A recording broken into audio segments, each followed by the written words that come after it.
하겠습니다. 구약성경 역대하 3장 15절에서 17절까지의 말씀입니다. 역대하 3장 15절에서 17절까지의 말씀.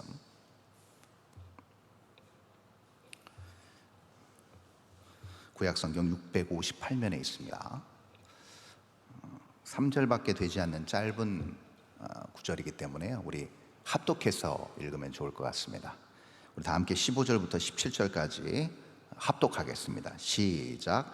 성전 앞에 기둥 둘을 만들었으니 높이가 35규빗이요 각 기둥 꼭대기의 머리가 5규빗이라. 성소같이 사슬을 만들어 그 기둥 머리에 두르고 성류 100개를 만들어 사슬에 달았으며 그 두 기둥을 성전 앞에 세웠으니 왼쪽에 하나요 오른쪽에 하나라. 오른쪽 것은 야긴이라 부르고 왼쪽 것은 보아스라 불렀더라. 아멘. 성경 전체에서 가장 지혜로운, 성경뿐만이 아니겠죠, 일반적인 전체 세계사 역사에서도 그 유래를 찾아볼 수 없는 전무후무한 가장 유능하고 지혜로운 왕이었던 솔로몬이 그의 노년, 그의 황혼에 그의 모든 경험을 토대로 한 지혜의 집약체를 집필하게 됩니다. 저술하게 되는데요, 그 유명한 책이 구약에 어디에 나타나 있는가? 바로 잠언과 전도서라고 할 수 있겠습니다. 특별히 전도서의 서두는 우리가 잘 아는 것처럼 이렇게 시작합니다. 헛되고 헛되고 헛되니 모든 것이 헛되도다.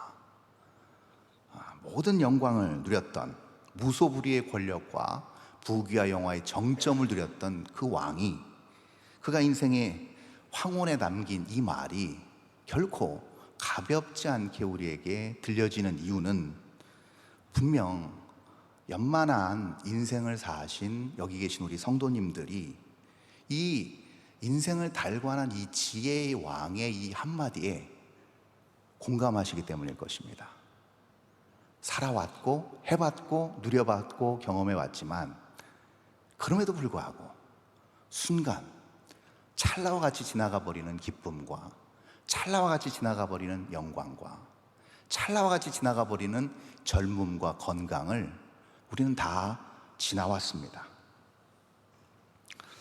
그러므로 이렇게 지혜의 왕 솔로몬이 자기의 인생을 이렇게 허무하다고 정의했다고 한다면 결국 인생을 열심히, 그것도 치열하게 누구보다도 앞서 나가는 그런 삶을 사는 것이 그럼 어떤 의미가 있는 것인가?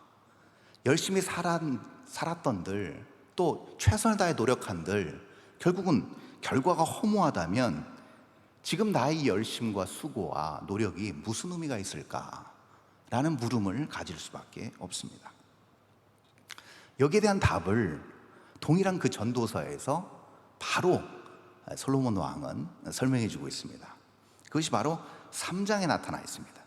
1장을 헛되다고 시작한 어떤 허무주의의 온상을 1장에서 설명해 줬다고 한다면 그 뒤에 있는 3장에서 1절을 이렇게 시작합니다. 범사가 기한이 있고 천하의 만사가 다 때가 있나니, 이렇게 말하고 있습니다. 이렇게 시작하고 있다는 것이죠. 그러면서 뒤에 쭉 8절까지 어떤 얘기가 나오는가? 날 때가 있고 죽을 때가 있으며 심을 때가 있고 심은 것을 뽑을 때가 있으며, 이렇게 쭉 얘기합니다. 뭘 할 때가 있고 다른 것을 할 때가 있고, 이렇게 주거니 받거니 하면서 8절까지 쭉 연결해서 솔로몬이 이야기합니다. 그렇다면 솔로몬은 어떤 대답을 우리에게 주고 있는가? 자, 결과적으로 허무한데 허무한 과정, 또 허무한 어떤 이런 결과를 얻을 수밖에 없는 우리가 결국 인생의 과정 가운데서 그러면 이 허무함에 대한 의문, 여기에 대한 어떤 무상함, 이거에 대한 실마리를 그러면 솔로몬은 어디서 찾는가? 바로 3장에서 이 때라는 거에서 찾을 수 있다는 겁니다. 때, 심을 때가 있고 뽑을 때가 있고 죽을 때가 있고 살 때가 있고 도움을 받을 때가 있고 도움을 줄 때가 있고, 때라는 것으로 솔로몬은 정의했다는 것이죠. 아무리 원대한 삶의 꿈과 목표를 가지고 열심히 그리고 치열하게 그 목표치를 결국 완전하게 성취하고 달성했을 때 솔로몬의 말을 빌려온다면 그것이 성취감이나 만족감이나 기쁨을 주기보다는 오히려 공허함과 허무감을 줄 확률이 더 높다면 우리는 때에 주목해야 된다는 겁니다. 그렇죠? 어떠한 과정에서 그럼 인생을 살아서 어떻게 하면 허무하지 않고 공허하지 않게 인생을 마무리할 수 있을까를 우리는 고민해야 되고, 그러한 삶을 우리는 살아내야 되는 것이 우리가 지금 단 한 번밖에 주어지지 않은 이 인생의 과업이다, 중차해야 한 숙제가 아닐 수 없다는 겁니다. 자, 그렇다면 솔로몬이 언급한 이 때는 과연 무엇일까요? 아주 중요한 표현입니다. 이 때는요, 정확하게 말하자면 인생에서의 균형을 의미합니다. 자, 주었을 때가 있고 받을 때가 있고, 심을 때가 있고 뽑을 때가 있고, 그렇죠? 성공할 때가 있고 망할 때가 있다. 결국 이것은 무엇을 의미하는가? 균형추를 의미한다는 겁니다. 자, 정말 지혜의 정점에 이르렀던, 정말 현자 중에 현자였던 이 솔로몬이 이 얘기를 하고 있는 겁니다. 우리는 언뜻 생각합니다. 성공의 최고의 위치에 올라가서 그 성공한 삶을 계속 누리는 것이 어떻게 보면 허무함을 줄이는 것 아닐까라고 판단한다는 것이죠. 그렇게 생각한다는 겁니다. 근데 솔로몬은 얘기합니다. 그렇지 않다라는 겁니다. 때에 따라서는 잠깐 기울어질 때도 있고, 인생의 변곡점을 만나서 다시 올라갈 때도 있지만 다시 꺾여질 때도 있어야만 된다라고 솔로몬은 정의하고 있는 겁니다. 이것이 삶의 균형이라는 것이죠. 드디어 부왕 다윗의 범국가적인 수건 사업이었던 성전 건축이 드디어 시작됐습니다. 오랫동안 다윗이 원했습니다. 성전을 짓고 싶어 했습니다. 그런데 하나님께서 막으셨습니다. 이유는 여러분 다 아십니다. 그러면 네 아들 솔로몬이 내 성전을 지을 것이다 라고 우리 하나님께서 말씀하셨습니다.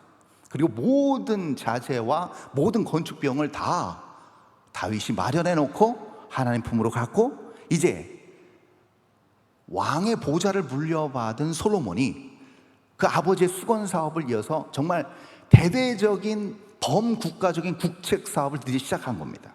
그것이 무려 얼마나 걸렸는가? 무려 7년 6개월이 걸렸습니다. 그리고 이 엄청난 대역사에 투입된 사람만도 18만 3,850명에 이릅니다. 엄청나지 않습니까? 어마어마한 숫자입니다. 웬만한 대한민국의 웬만한 광역시 인구의 전체를 의미합니다. 근데 이게요, 요즘이 아니고 3,000년 전입니다. 생명이 귀하디 귀한 3,000년 전. 어마어마한 대역사였죠. 성전의 기물과 구조, 그리고 규모를 쫙 나열하고 있는 오늘 역대하 본문 3장 말미, 아주 중요한 성전 구조물이 하나 등장합니다. 정확하게 말하면 두 개죠. 두 기둥이니까. 그것이 바로 오늘 본문에 나타나 있는 성전 앞 입구에 선 큰 녹기둥 두 개입니다. 그 녹기둥 두 개가 있는데요, 이 녹기둥을 우리가 주목해 볼 필요가 있는데, 이 녹기둥이 범상치 않습니다. 좀 이상합니다. 자, 볼까요? 본문 15절, 오늘 본문 첫 절입니다. 이렇게 나타나 있습니다. 우리 한번 읽어보겠습니다. 본문 15절 시작. 성전 앞에 기둥 둘을 만들었으니 높이가 35규빗이요 각 기둥 꼭대기의 머리가 5규빗이라. 이렇게 나타나 있습니다. 자, 규빗을 우리가 잘 이해해야 되는데요, 규빗은 보통 45에서 50cm 정도 됩니다. 1규빗이 사람의 손가락 끝에서 팔꿈치까지의 길이를 보통 그렇게 잡습니다. 규빗입니다. 근데 성전 높이의 길이가 지금 얼마인가? 성전 높이가 아니고 지금 두 기둥의 높이가 얼마인가 하면 지금 얼마라고 나왔습니까? 지금 35규빗이니까 이것을 미터로 환산하면 어떻게 되냐면 15.8에서 16m 정도 됩니다. 그러니까 굉장히 높죠. 한 5층 건물 정도의 높이라고 보면 됩니다. 아파트 5층 건물 정도의 높이. 엄청나게 높죠. 자, 그런데 이것을 녹기둥으로 딱 앞에 입구에 막아놓지는 않고 옆에 이렇게 세워놨겠죠. 그래서 들어가고 출입하는 사람들이 이 큰 기둥을 보게끔 그렇게 해놨습니다. 그런데 무엇이 이상한가 하면요, 열왕기상 6장 2절의 기록이 좀 이상합니다. 자, 한번 보겠습니다. 열왕기상 6장 2절 한번 다 함께 읽어볼까요? 시작. 솔로몬 왕이 여호와를 위하여 건축한 성전은 길이가 60규빗이요 너비가 20규빗이요 높이가 얼마요? 30규빗입니다. 자, 그러면 아까 다시 돌아가세요. 지금 기둥 높이가 얼마라고요? 35규빗. 그렇죠? 근데 지금 성전 높이는 얼마예요? 30규빗이에요. 자, 그러면 여러분 한번 그림을 그려보세요. 자, 지붕이 지금 성전 지붕이 여기 있으면 지금 기둥은 어디까지 올라와 있는 거예요? 5규빗 더 위로 올라가 있는 거예요. 자, 그렇죠? 자, 그럼 기둥이라고 보기에는 좀 애매합니다. 뒤에 지금 우리 본당에 있는 저 기둥은 분명히 뭔가를 지지하는 역할을 해야 되는데 지지하는 역할을 할 수가 없습니다. 왜요? 기둥이 더 높아요. 그렇죠? 두 번째 이상한 점이 또 있습니다. 그것이 본문 16절에 나타나 있습니다. 16절 한번 볼까요? 이렇게 나타나 있죠. 자, 16절입니다. 성소같이 사슬을 만들며 그 기둥 머리에 두르고 성류 100개를 만들어 사슬에 달았다. 이렇게 기록하고 있습니다. 기둥 머리가 있답니다. 자, 기둥이 머리가 있으면 받칠 수 있을까요? 없을까요? 못 받칩니다. 그렇죠? 받치는 용도가 아님을 알 수가 있습니다. 성전의 지붕보다도 더 높고요. 그리고 맨 꼭대기에 머리가 있습니다. 그리고 머리 있을 뿐만이 아니고 그 머리를 아름답게 사슬로 엮어서 장식까지 해놨습니다. 자, 그러면 누가 봐도 이것은 건물을, 이 두 기둥은 건물을 물리적으로 떠받치는 기둥이 아님을 우리는 알 수가 있습니다. 그렇죠? 그러면 무엇 때문에 솔로몬은 이 두 기둥을, 그것도 거대하고 높은 기둥을 떡하니 성전 입구에 세워놨을까? 여러분, 이것은요 분명한 메시지를 주기 위함입니다. 메시지를 주기 위함이에요. 성전을 출입하는 모든 사람들이 그 거대한 기둥을 보고 무엇인가를 깨닫고 무엇인가를 스스로 발견하기를 원하고 무엇인가를 그들이 온전히 그 안에서 듣고 보고 알기를 원했다는 겁니다. 메시지죠. 자, 그러면 이 두 기둥의 원래의 역할은, 모든 기둥의 역할은 무엇인가를 지지함으로 인해서 건물 전체의 균형을 맞춰주는 역할을 하는 게 기둥입니다. 근데 지금 그런 물리적 역할이 아닌 보여지는 어떤 메시지를 기둥의 모양으로 해놨다는 건 뭘 의미할까요? 솔로몬의 의도는 분명합니다. 그것은 이 두 기둥을 통한 영적인 균형을 보라는 겁니다. 성전 들어올 때, 그리고 예배를 드리고 성전을 나갈 때 어떤 마음으로 내 영적인 균형은 온전한가? 내 어떤 영적인 균형의 어떤 부분이 흐트러져 있는가? 바로 세워져 있는가? 이것을 두 기둥을 내가 통과하면서 지나갈 때 이것을 다시금 되새겨보라고 지금 솔로몬은 그 앞에 두 기둥을 세우는 것이죠. 자, 그렇다면 우리는 이 두 기둥이 주는 메시지를 알 필요가 있습니다. 이 기둥을 세운 의도, 깊은 숨은 뜻, 이것은 무엇일까? 그것이 바로 오늘 본문 마지막 절 17절에 나타나 있습니다. 17절 한번 볼까요? 마지막 절 17절 우리 다 함께 읽습니다. 시작. 그 두 기둥을 성전 앞에 세웠으니 왼쪽에 하나요 오른쪽에 하나라. 오른쪽 것은 야긴이라 부르고 왼쪽 것은 보아스라 불렀더라. 예, 이렇게 나타나 있습니다. 그 유명한 야긴과 보아스라는 이름으로 명명을 했습니다. 이 거대한 녹기둥 두 개가 그 의미를 담기 위해서 이름으로 정의를 했다는 것이죠. 굉장히 좋은 거 아니겠습니까? 길게 얘기하지 않고 딱 이름으로 딱 집어서 누구나 그 이름을 들으면 아, 그렇구나, 이렇게 이해할 수 있는 그런 아주 적절한 이름을 두 기둥에 지어놨다는 겁니다. 자, 이 두 기둥의 첫 번째 이름이 무엇인가? 바로 야긴입니다. 야긴이란 뜻은 그럼 무엇일까? 야긴은요, 그가 세우실 것이다 라는 의미가 담겨져 있습니다. 그가 세우실 것이다. 예. 그러면 보아스는 뭘까요? 그 유명한 룻의 남편의 이름과 우리가 많이 익숙하게 들었던 이름 보아스입니다. 많이 흡사하죠. 그 보아스의 이름의 뜻은 무엇인가 하면 그에게 능력이 있다라는 의미입니다. 자, 그럼 야긴, 그가 세우실 것이다. 보아스, 그에게 능력이 있다. 자, 그러면 이 두 기둥의 이름이 정확하고 명료하게 우리에게 보여주는, 전해주는 메시지 하나가 있습니다. 그것은 무엇일까요? 단 하나입니다. 바로 주어입니다. 주어. 누굴까요? 그가 세우실 것이다. 그에게 능력이 있다. 누구예요? 그분이 하나님이십니다. 그래서 이 야긴과 보아스라는 이 두 기둥 사이를 통과할 때 무엇을 사람들은 느끼게 돼요? 무엇을 보게 돼요? 어떤 분을 만나기를 소망하면서 들어가요? 바로 하나님이라는 겁니다. 이 거대한 성전을 만드신 분은 우리의 주군인 솔로몬이 아닌 하나님이라는 것을 그들이 믿고 고백하면서 그 기둥 사이를 통과했다는 겁니다. 자, 결국 우리는 중요한 영적인 원리를 하나 여기서 또 하나 발견하게 됩니다. 그것은 무엇이냐면요, 결국 균형이라는 것은, 영적인 균형, 이것은 결국 무엇을 얘기하는가 하면 야긴과 보아스라는 겁니다.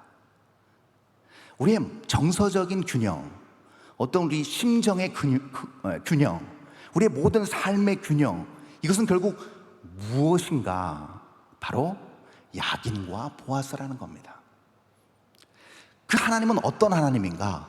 세우시는 하나님, 능력이 많으신 하나님이에요. 그래서 결국 균형이라는 건 뭔가? 우리가 물리적으로 이렇게 균형 잡고 서 있는 것 포함해서 영적인 모든, 우리 삶의 모든 균형은 결국 무엇인가? 세우는 능력입니다. 결국 다시요, 균형이라는 것은 결국 세우는 능력이라는 겁니다. 무엇인가 정리되지 않은, 그리고 전혀 움직일 수 없는 그런 어떤 상태, 그런 상황을 다시금 일으켜 세우는 능력, 부축해서 일으키든지, 다시금 어떤 동기부여를 해서 일으키든지, 다시금 세워서 일으키는 능력을 우리는 균형이라고 정의할 수 있을 것입니다. 자, 그러면 이 균형, 즉 다시 말해서 세우는 능력은 그러면 어떻게 작용하는 것일까? 어떻게 우리는 이 세우는 능력을 우리 삶 곳곳에서 이것을 발현하며 나아갈 수 있을까? 발휘하며 나아갈 수 있을까? 여러분, 마치 이것과 같습니다. 자, 보십시오. 자, 제가 물컵을 들었습니다. 이 물컵의 지금 무게가 어느 정도 될까요? 한 500g이라고 치자고요. 한 반 킬로 정도. 물이 거의 가득 있으니까요. 자, 그럼 보십시오. 제가 지금 물컵을 들고 있는 한, 저는 지금 이 물컵이 정지된 상태이기 때문에 저는 정지된 상태 유지하기 위해서 저는 뭘 가해요? 힘을 가합니다. 그렇죠? 이 지금 물컵은 계속 밑에서 뭐가 당겨요? 보이지 않는 중력, 만류 인력의 법칙에 의한 중력이 계속 당깁니다. 맞죠? 보이지 않는 힘이지만. 근데 그 힘을 제가 똑같은 힘을 줌으로 인해서 정지시켜서 균형을 잡았습니다. 맞죠? 그렇죠? 그런데 자, 보세요. 제가 만약에 이 500g의 힘보다 더 약한 힘으로 붙잡고 있으면 어떻게 돼요? 컵은 떨어져서 깨지겠죠. 자, 그럼 균형이에요? 불균형이에요? 불균형이죠. 깨진 거니까요. 자, 그러면 반대로, 자, 제가 이걸 붙잡고 있습니다. 그런데 500g의 힘보다 대가 더 넘쳐가지고 넘치는 1kg의 힘으로 들었다. 어떻게 될까요? 이 컵은 날아가겠죠. 그렇죠? 날아가서 저 앞에 떨어져 깨지겠죠. 자, 균형이에요? 불균형이에요? 불균형입니다. 자, 그럼 균형은 뭔가? 정확하게 능력으로만도 안 되고 지혜로만도 안 됩니다. 정확한 힘과 지혜로 붙들고 있어야만 균형은 유지되는 겁니다. 그렇죠, 여러분? 자, 조금 더 확장해서 이 말을 조금 더 이해되기 쉽게 얘기할 수 있습니다. 컵은 누구나 들을 수 있습니다. 근데 생각해 보십시오. 이 지금 평강교회 본당 건물을 제가 든다고 생각해 보십시오. 가능해요? 불가능해요? 불가능합니다. 누구도 그건 할 수 없습니다. 이 땅이 평강교회 본당 건물을 지지하고 있으니까 흔들리지 않고 유지가 되는 겁니다. 밑으로 꺼지든지 공중은 떠오르지 않는 이유는 바로 거기 있습니다. 더 나아가서 이 땅은 지구입니다. 근데 그 지구는 공중에 덩그러니 떠 있습니다. 우주에. 근데 그 떠 있는 지구는 그 어떤 행성과도 부딪히지 않습니다. 자, 생각해 보십시오. 태양이 지구보다 정확하게 109배가 더 큽니다. 그러면 어떻게 될까요? 조금만 태양과 가까워지면 지구는 어떻게 될까요? 태양에 갔다가 부딪히겠죠. 왜요? 109배나 더 강한 힘이 땡기니까. 그럼 태양은 태양으로 모든 지구와 지구촌은 곤두박질 쳐서 부딪힐 수밖에 없습니다. 그러면 이것을 유지하기 위해서 어떻게 해야 돼요? 적절한 지혜로, 적절한 능력으로 이것을 적당하게 띄어서 힘을 유지시켜줘야만 됩니다. 그래야만 균형이 유지가 된다는 것이죠. 만약에 조금 힘을 빼게 되면 부딪힐 것이고, 조금 더 힘을 더 주게 되면 영영 지구는 태양에서 멀어져서 혹독한 환경으로 변해버릴 것입니다. 자, 이것을 창세기에서 성경은 무엇이라고 표현하는가? 하나님의 신이 수면 위에 운행하시니라로 표현합니다. 운행하십니다라고 할 때 우리가 보통 무슨 저기 양양 강원도 바닷가에서 보드 하나 놓고 서핑하는 걸 우리는 연상합니다. 파도 타기 하는 거. 근데 그 운행은 그 운행이 아닙니다. 여기서의 운행은 라하프라는 말인데요, 이건 무슨 말이냐면 어떤 큰 존재가 작은 존재를 이렇게 감싸 안아 품고 있는 형국입니다. 달걀을 품고 있는 형국을 바로 라하프라고 지칭합니다. 자, 능력의 하나님께서 이 온 우주 만물을, 당신이 지으신, 말씀으로 창조하신 이 모든 우주 만물을 운행하심, 즉 전체적으로 아우러서 품고 계신다고 성경은 그렇게 시작하고 있는 겁니다. 자, 이것을 또 다른 말로 어떻게 표현할 수 있을까요? 모든 이 땅에서의 균형의 근원은 누가 주관하고 계신다는 얘기입니까? 우리 하나님께서 주관하고 계신다는 사실입니다. 이 영적 균형의 지지대 역할을 우리 전능하신 하나님께서 하고 계신 겁니다.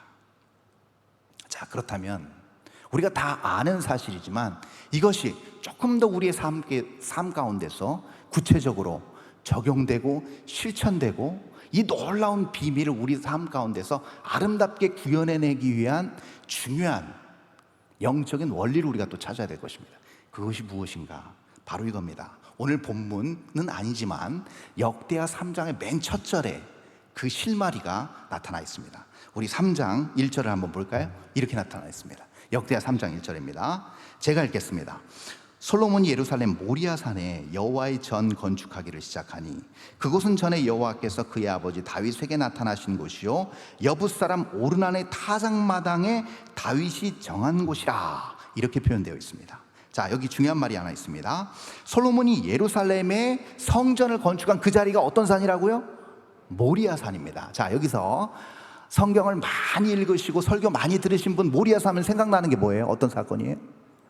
그렇죠, 약속의 아들 그 이삭을 거침없이 아브라함이 실제로 죽인 사건입니다. 히브리서 기자는 죽였다고 얘기해요. 그리고 도로 찾았다고 얘기합니다. 죽었던 그 아들을 하나님의 말씀에 그냥 아무 조건 없이 맹목적으로 순종해서 다시 되찾은 아들입니다. 그 사건이 어디에서 일어났는가? 바로 모리아산에서 일어났습니다. 밑도 끝도 없이 하나님 약속 주실 때는 언제고, 모리아산에 가서 그 독자 이삭 갖다 번제로 바쳐라 라는 명을 받았던 그 장소. 근데 여러분, 자 보십시오. 여기서 중요한 것을 우리가 깨달을 수 있는데요, 여러분, 하나님의 약속입니다. 옆집 동네 아저씨가 약속한 거 아닙니다. 어떤 무당이 예언한 거 아닙니다. 신실하시고 정확하신 우리 하나님이 말씀하셨습니다. 아니다, 사라에게서 난 그 아들이 너의 믿음의 계보를 이을 것이다, 분명히 말씀하셨습니다. 근데 그 아들을 잡아 죽이라 하십니다. 자, 이 얘기가 무슨 얘기일까요? 이것은요, 여러분, 우리가 아까 얘기한 세움과는 전혀 거리가 먼 얘기입니다. 이건 세우는 게 아닙니다. 이건 붕괴시키는 겁니다. 맞죠? 하나님의 약속을 그냥 죽여서 없애라는 겁니다. 소망이 될 수가 없습니다. 하나님께서 아브라함이라는 사람을 통해서 놀라운 하나님의 역사를 이루고자 하시는 그 소망이 이제 완전히 사라지게 됩니다. 이삭이 죽는 순간. 회복이 아닌 죽음입니다. 생사의 기로에 있는, 언제 죽을지 모르는 정말 병에 걸려서 이제 곧 죽을 것 같은 그 이삭을 살려도 지금 모자랄 판에 어떻게 합니까? 멀쩡한 아들을 죽이라고 합니다. 회복이 아닌 죽음과 사망입니다. 자, 이런 상황에서 하나님의 반응, 하나님의 역사를 한번 우리가 주목해 볼 필요가 있습니다. 창세기 22장 13절입니다. 한번 볼까요? 이렇게 나타나 있습니다. 우리 한번 다 함께 읽겠습니다. 시작. 아브라함이 눈을 들어 살펴본즉 한 수양이 뒤에 있는데 풀이 수풀에 걸려 있는지라. 아브라함이 가서 그 수양을 가져다가 아들을 대신하여 번제로 드렸더라. 아멘. 자, 아들을 대신하여 번제를 드렸더라. 그리고 그 다음에 아브라함이라서 툭 튀어나온 말이 뭐예요? 여호와의 산에서 준비되었다. 여호와 이레라고 선포한 겁니다. 누가 봐도 하나님의 약속은 이제 끝나는 겁니다. 그 받은 약속은 이제 현실에서 이루어질 가망이 조금도 없어 보입니다. 그 아들이 어떤 아들입니까? 경수가 끊긴 사라의 몸에서 난 기적 같은 아들입니다. 하나님 역사의 현현의 결과물이었습니다. 근데 그 아들이 이제 죽게 생겼습니다. 하나님의 약속을 폐기하시는 것 같은, 이제 취소시켜 버리실 것 같은 그런 위기에 지금 아브라함은 봉착해 있습니다. 근데 그때 단호한 그 동일한 하나님의 그 생명의 말씀에 그대로 순종했더니 어떤 일이 벌어지는가? 그 아들을 대신한 숫 양이 준비되고 예비되었다는 겁니다. 이게 놀라운 은혜라는 것이죠. 우리도 똑같습니다. 우리가 받은 약속이 있습니다.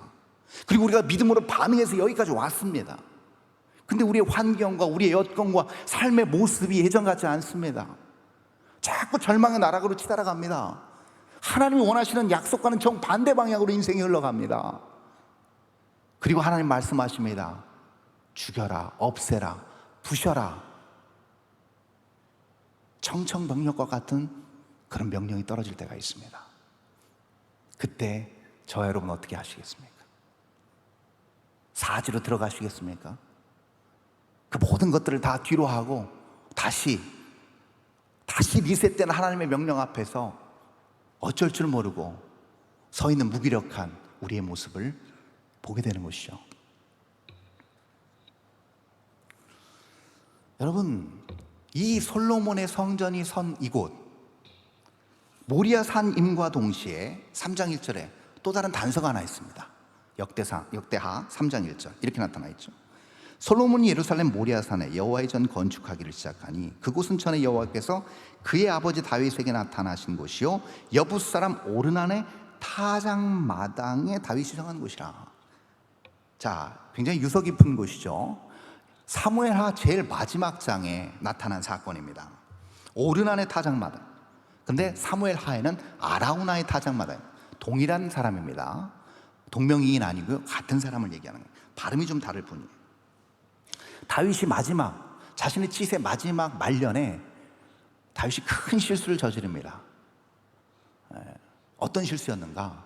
이스라엘 전역의 모든 단부터 브엘세바까지 모든 사람들의 싸움에 나갈 만한 사람들을 알고 싶어 했어요. 자, 단순히 이것을 알고 싶은 것으로 그쳤을까요? 아니요. 다윗의 심정 중심에 뭐가 있었을까요? 그래, 내가 이 정도 일궈놨지, 내가 이 정도 해냈지, 정말 아무것도 내가 없는 상태에서 맨 땅에 헤딩해서 이 정도 이뤄놨지를 확인하고 싶었던 겁니다. 그 인생을 돌아보고 그 인생을 다시금 복귀하면서 그가 결국은 이걸 봤다는 겁니다. 내가 이뤄낸 것, 성공적으로 일궈낸 것, 그것을 확인하고 싶어 했다는 거예요. 크나큰 실수였습니다. 이 잘못된 판단 때문에 무려 무고한 사람 7만 명이 죽어나갑니다. 자신의 능력을 과시하고 드러내려는 다윗의 이 교만한 마음이 불러온 대참사였습니다. 그런데 이 크나큰 과오를 깨달은 다윗이 이렇게 고백합니다. 우리 한번 띄워주실까요? 사무엘하 24장 14절입니다. 이렇게 나타나 있습니다. 다윗이 가세게 이르되 내가 고통 중에 있도다. 청하건대 여호와께서는 긍휼이 크시니 우리가 여호와의 손에 빠지고 내가 사람의 손에 빠지지 아니하기를 원하노라 하는지라. 이렇게 다윗이 얘기합니다. 잘못을 지적하니까 다윗이 어떻게 하는가? 잘못을 통감합니다. 그 회개하는 마음으로 모든 죄 달게 받겠습니다라고 얘기합니다. 그럼 세 가지 골라봐라. 그때 다윗이 선택한 선택이 바로 이거였습니다. 근데 중요한 표현이 하나 있습니다. 그게 무엇이냐면 내가 사람의 손에 빠지지 아니하기를 원하고 여호와의 손에 빠지기를 원한다는 다윗의 고백과 표현입니다. 왜 다윗이 얘기를 했을까요? 단순히 그냥 옛날에 트라우마를 떠올렸던 걸까요? 사울에게 정말 쫓기는 그 절박하고 정말 그 일촉즉발의 그 상황과 위기가 계속 이 노년에도 있을까 봐 두려웠을 것일까요? 아니요. 지금 다윗은 무슨 얘기를 하고 있는가? 여러분, 구약 성경에서 손은요 무엇을 의미하는가? 능력을 의미합니다. 힘을 의미합니다. 자, 그러면 내가 여호와의 손에 빠지겠다는 어떤 뜻일까요? 내가 벌을 받아도, 징계를 받아도 하나님의 능력 안에서 내가 받기를 원한다는 표현입니다. 멋진 고백 아닙니까, 여러분? 놀라운 영성입니다. 이게 죄악을 범했지만 그가 다시금 어디를 향하고 있는가? 하나님의 능력의 장중 안에 들어가고 싶어 하는 겁니다. 내가 아무리 무엇인가를 누리고 내가 영광의 정점에 있다 하더라도 하나님의 그 능력의 손이 나를 떠나면 아무 의미가 없고 공허와 허무한 뿐이라는 사실을 지금 다윗은 고백하고 있는 겁니다. 내가 성전의 문지기로 있을지라도 내가 그 문지기로 영원히 여호와와 함께 있는 것을 택하겠다는 다윗의 절절한 신앙의 고백이 정확하게 일맥상통한 고백이 여기 나타나 있습니다. 여호와의 손에 떨어지기를 원한다. 여호와의 능력 안에 거하기를 원한다. 여호와의 능력만을 의지하기를 원한다라는 다윗의 표현입니다. 그의 멋들어진 고백입니다. 여러분, 모리아산에서의 이 사건과 아라우나의 타작마당에서의 이 두 사건이 의미하는 이 세움과 이 능력을 우리는 무엇으로 딱 한 단어로 정의할 수 있습니다. 그것이 무엇인가? 바로 십자가입니다. 십자가. 누가 봐도 십자가는 저주입니다. 절망입니다. 붕괴입니다. 세움과는 거리가 멉니다. 그리고 결국 그 끝은 사망처럼 보입니다. 근데 십자가는 결국 세움의 능력으로 나타납니다. 십자가는 왜 그것이 능력이 되는가? 단 하나 때문에 그렇습니다. 왜 그럴까요? 십자가는요, 하나님 외에는 누구도 질 수 없는 게 십자가이기 때문에 그렇습니다. 누구나 여기서 손 들고 하나님 제가 십자가 질게요 할 수 있을까요? 아니요. 흠 많은 죄인은 절대 십자가를 질 수가 없습니다. 눈곱 하나만큼이라도 죄가 없는 완전 정결한 성결한 분만이 모든 인류의 죄를 감당할 수 있습니다. 하나님만이 지실 수 있기에 그러므로 십자가는 능력이 되는 겁니다. 하나님이 지셨고 하나님이 성취하셨고 하나님이 해결하셨기에 그 결과는 능력인 것이죠. 그러므로 이 십자가를 통해서만 생명의 원천인 하나님께로 나아갈 수 있는 것이고, 그리고 그 능력으로 모든 것들이 다시 회복되고 치유되고 제자리를 찾을 수 있는 것입니다. 말씀을 마무리합니다. 열심히 무엇인가를 향해 달려가고 있지만 여전히 어떤 허전함과 여전히 내 인생 가운데 해결되지 않는 무언가가 혹시 있으십니까? 아니면 완전히 무기력하게 나약한 상태로 전혀 어디로 가야 될지 인생의 향방을 찾지 못하고 인생이 수평선에서 여전히 표류하고 있으십니까? 이 시간 말씀을 통하여 도전합니다. 성전 입구에 서 있는 야긴과 보아스를 바라봅시다. 그리고 그 야긴과 보아스를 통과하여 성전 깊숙한, 가장 지성소 가장 깊숙한 곳까지 들어가 하나님과 친밀한 만남과 연합의 교제를 누리시기 바랍니다. 그럴 때 숨조차 쉬기 힘든 인생의 정말 난항인, 정말 난해한 코스를 통과할지라도 균형을 잃지 않고 믿음의 발걸음을 다시금 뚜벅뚜벅 떼면서 주님께서 원하시는 그 순례의 길을 온전히 끝까지 완주하실 수 있는 저와 여러분 될 수 있기를 바랍니다. 다 함께 기도하겠습니다. 하나님 감사합니다.